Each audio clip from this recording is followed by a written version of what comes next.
Normandy, France, summer 1944. Sergeant Harry Furness is in a ditch. He has been there since before dawn. 200 yards ahead of his own lines, inside German-held ground. Watching a hedgerow through a 3.5 power scope, the number 4 Mark I T in his hands weighs 8.8 pounds. His range set for roughly 600 yards. A staff car arrives. Officers, maps, field glasses. One man in the centre draws his attention. Furness fires once. The officer goes down. Then the world erupts. Mortars, machine guns, 88mm guns. The blast from the first shell blows him from his slit trench. The second blast does the same. When the firing finally stops, Furness is dazed, partially deafened, and lying in a smoking crater. He gathers himself, picks up the rifle, and works back through the wreckage to his own lines. He reports. The shot had landed. At 600 yards, with a bolt-action rifle, against a target who appeared without warning, the German response had taken every heavy weapon in the area, and the man who fired was already gone. That is the point, not the kill. The response to it, the scale of it, the fury of it. Because the German commanders in Normandy in 1944 understood something their own doctrine had not fully prepared them for. A British sniper with this particular rifle was not just a threat to be suppressed. He was a problem German doctrine had no ready answer to. And the reason for that had been 25 years in the making. The British Army had learnt the cost of neglecting sniping the hard way, and more than once. In the trenches of the First World War, German snipers had dominated no man's land.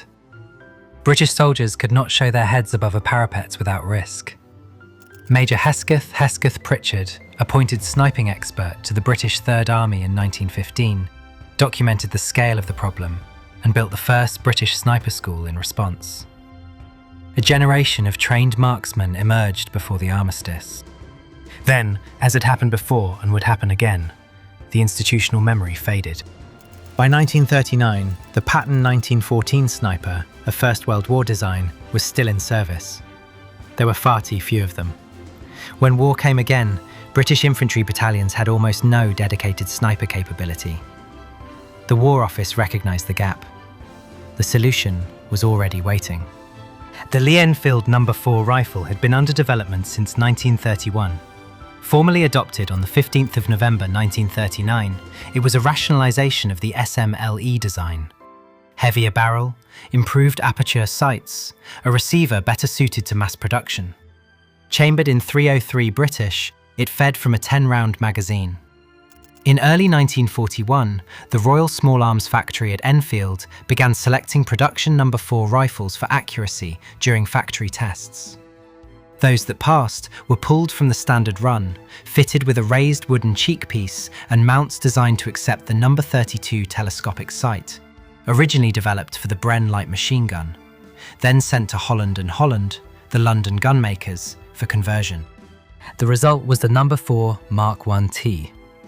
The pattern was formally introduced in February 1942. The T suffix designated telescopic. Each rifle had its scope individually numbered to it. The No. 32 delivered 3.5 power magnification, and a bullet drop compensator drum graduated in 50-yard increments out to 1,000 yards. Wind adjustment ran in 2 minute-of-angle increments at the drum. The accuracy requirement was unambiguous. 7 of 7 shots inside a 5-inch circle at 200 yards. 6 of 7 shots inside a 10-inch circle at 400 yards. Any rifle that could not meet both standards was not issued as a sniper weapon. Between 1942 and 1946, Holland and Holland converted over 21,700 rifles to this standard. Germany had not neglected sniping in the interwar years. The Wehrmacht entered the Second World War with a serious and increasingly formalized sniping program. German snipers were drawn from skilled infantrymen, trained at dedicated schools, and issued hand-selected Karabiner 98K rifles, fitted with 4-power Zeiss Zielgewehr optics, the designation ZF-39. Only production K98Ks with perfect bores were chosen for conversion.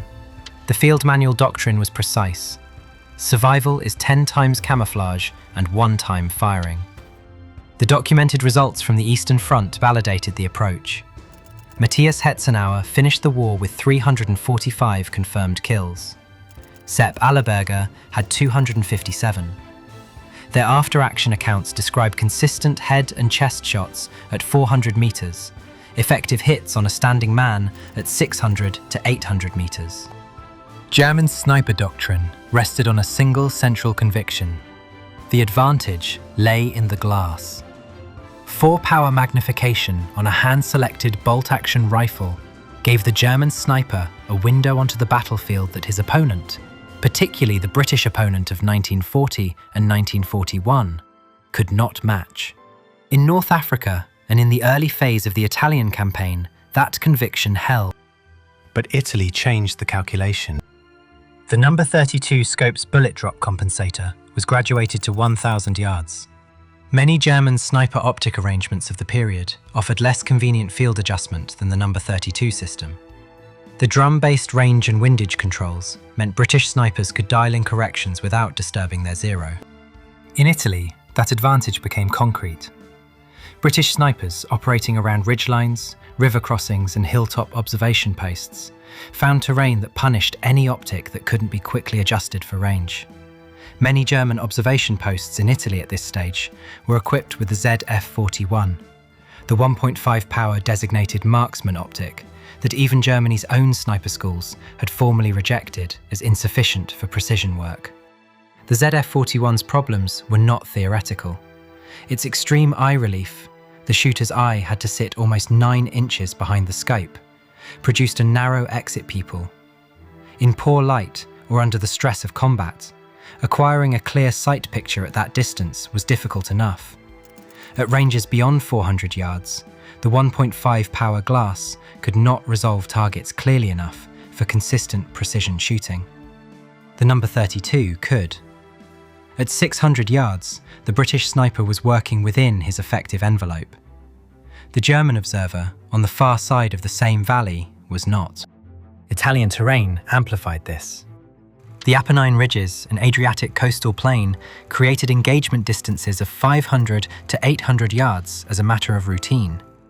These were ranges at which the German designated marksman with a 1.5-power optic was largely guessing. The British sniper, with his drum-adjusted number 32, was calculating. This gap in optics and range adjustment spread through the Italian campaign and carried directly into Normandy. Not universally, German snipers with ZF-39 equipment remained formidable throughout, but the disadvantage was visible. Both sides could see it. The dark reason German snipers feared the number 4T was not the rifle itself. It was what the rifle represented, a British institutional decision that had finally been made correctly, at the right moment, for structural rather than circumstantial reasons. German sniper doctrine was built on the assumption of glass superiority. The ZF-39 on a hand-selected K98K was, in the narrow sense, an excellent combination. The Germans had invested heavily in the training and institutional culture to exploit it, but the program carried a problem it could not solve at the scale the war demanded. Only a fraction of K98K rifles could be fitted with proper sniper mounts. Hand selection of barrels further reduced the pool. Germany trained elite snipers with elite equipment, and the results were elite. But British battalions by 1943 were deploying with snipers assigned to each rifle company, armed with a weapon quality controlled to a precision standard. 7 shots, 5-inch circle, 200 yards, before it left the factory. The German response to the shortage of ZF-39 equipped rifles had been the ZF-41, and by mid-war, the Wehrmacht already knew it wasn't working. Successful German snipers who could obtain them preferred captured Soviet rifles with 4-power scopes. The original plan had been to equip roughly 6% of all K98K production with the ZF-41. Even that modest target proved difficult to sustain. By July 1944, the German army formally downgraded it from sniper status to standard carbine. finally issuing it to ordinary riflemen rather than pretending it could perform work it was never capable of. Approximately 100,000 had been produced. Against this, the British Army was fielding the number 4T in increasing numbers. Converted to a consistent standard by Holland and Holland, with scopes individually numbered to rifles, mounts designed to hold zero even after removal and refitting, and a training program that drew on the institutional memory German pre-war planning had carefully preserved, and British post-war planning had nearly thrown away. The dark reason then is this. The number 4T did not win the counter-sniper battle through exceptional individual performance. It won because it made precision shooting institutional rather than exceptional. A German sniper who encountered a British sniper in Normandy in 1944 was no longer facing an improvised opponent with a makeshift weapon. He was facing a systematic answer to the same question his own training had prepared him for. And the British system, which had started later and with considerably less, had arrived at a more scalable solution. The German reaction confirmed it. The Waffen-SS increased counter-sniper operations in Normandy. German snipers were tasked with prioritizing British sniper teams. Allied soldiers began removing badges of rank. The threat was not being dismissed. It was being treated as a priority, which is precisely how you know it was working. Harry Furness ended the war with 117 confirmed kills.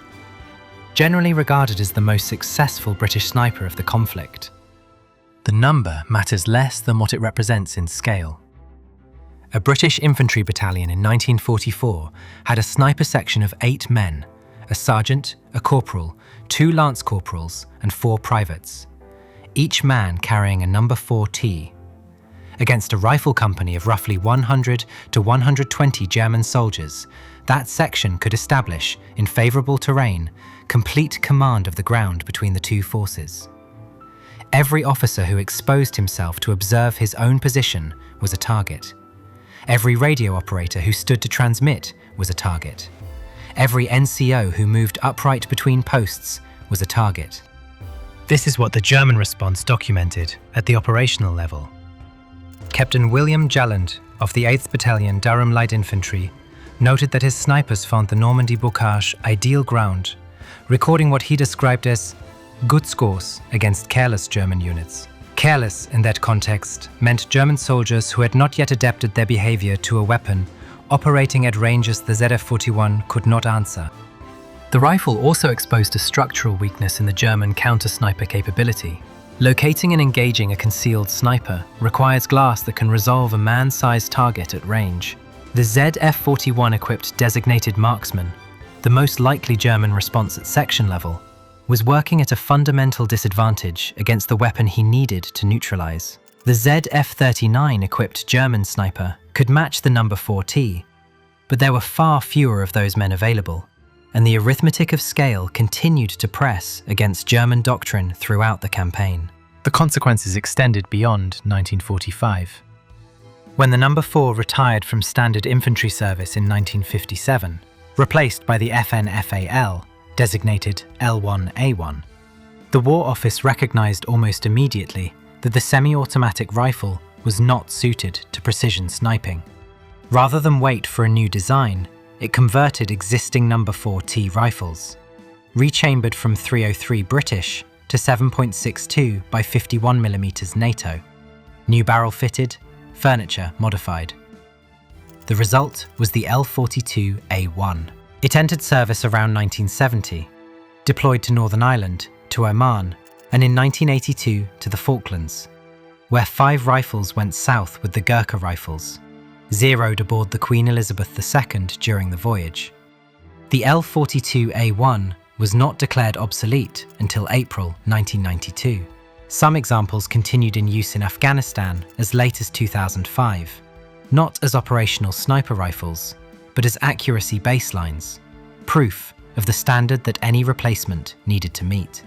50 years of operational service, from a decision made in 1942. There is a question that runs through the history of precision weapons. What is the army actually optimizing for? Germany optimized for the exceptional. The ZF-39 on the hand-selected K98K was, in the narrowest technical sense, a better combination than the number 4T. The glass was superior, the cartridge more efficient over distance. The training program, at its peak, produced marksmen of extraordinary skill. The problem was that an army can only field what it can produce, sustain and replace under the conditions of an actual war. The British Army, after 2 false starts, after Hesketh Pritchard's First World War schools and a long neglect that followed, had built something different. Not the highest performing individual system in any single configuration. A program that could be manufactured by Holland and Holland, tested to a verifiable standard before issue, distributed to trained men at company level, and maintained in the field without specialist support. Furness came back through the craters because the rifle worked and the training was sound.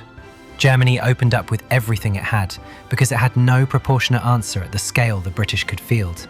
Military institutions plan for the opponent they expect. The Wehrmacht had prepared for the British sniping program of 1939. Scattered, improvised, thinly equipped. They met the program of 1942. The number 4 Mark 1T was not the better weapon in every respect. It was the better answer to the actual question. If you want more histories of the weapons that changed the course of the war, subscribe to Combat Unclassified and turn on the notification bell so you never miss one.